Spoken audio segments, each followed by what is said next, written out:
السلام عليكم ورحمة الله تعالى وبركاته. كلنتي وعنا وناكسن أمال كستا أو أدفع عالم كتشوكتان كون سودو هذا channel كينا أجل تيوب وأتكيري دونتان برشادة علومتا كمبيوتركا iyo تكنولوجيادا.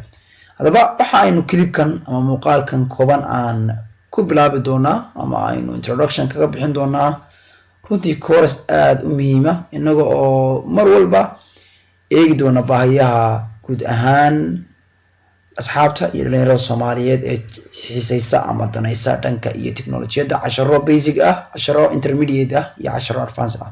Hadda waxaan bilaabi doonaa course-ka caanka ah ee Institute QuickBook Enterprise a Solution. Barnaamijkan ama software-kan QuickBook waa accounting as software.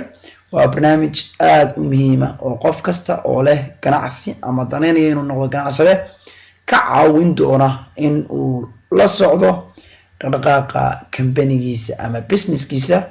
ganacsigaas ha noqdo service ama ha noqdo business ama ganacsi loogu talagalay in laga ganacsado waxa loo yaqaano product.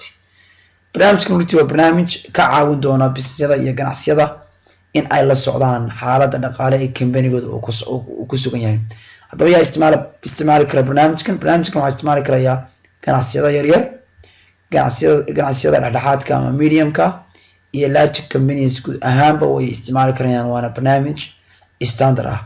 haddaba muxuu ka caawin doonaa businessyada ama ganacsiyada? wuxuu ka caawin doonaa in ay ku diiwaan gashtaan guud ahaan waxyaabaha ay ka ganacsanayaan, in ay diiwaan geliyaan macaamiishooda, lana socdaan dhaqdhaqaaqa customer-ka ama macmiilka, in ay la socdaan alaabta meesha u taala, in ay ogaadaan company-goodu xaaladda faa'iido ama xaaladda khasaare ku socon yahay, in ay guud ahaan la socdaan waxa loo yaqaano shaqaalaha company-gaas ama business-ka ka shaqeeya.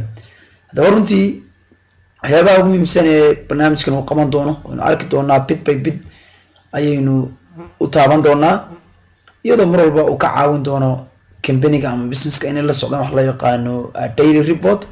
sida tusaale ahaan waxyaabaha maalinka iibsamay, waxa deyna ee baxday, waxa deyna ee company-ga lagu leeyahay guud ahaanba. insha Allah waxaan rajayn doonaa inaynu one by one ugu dul istaagno inoo ka bilaabi doono casharka labaad qaabka computer-ka loogu dubo software-kan caanka ah ee QuickBook. haddaba si casharadaas uga faa'iidaysataan mar walba waxaan rajayn doonaa inaad ku xidhnaataan channelkeena Agela Tube iyo barteena Facebook-ga oo insha Allah linkiga aad ka eegi doontaan xagga hoose ee description-ka. insha Allah intaan casharka ku xiga ku kulmi doono waa anigu Engineer Usman Gureya. waxaan kaga tagayaa wassalaamu calaykum waraxmatullaahi tacaala wabarakaatuh.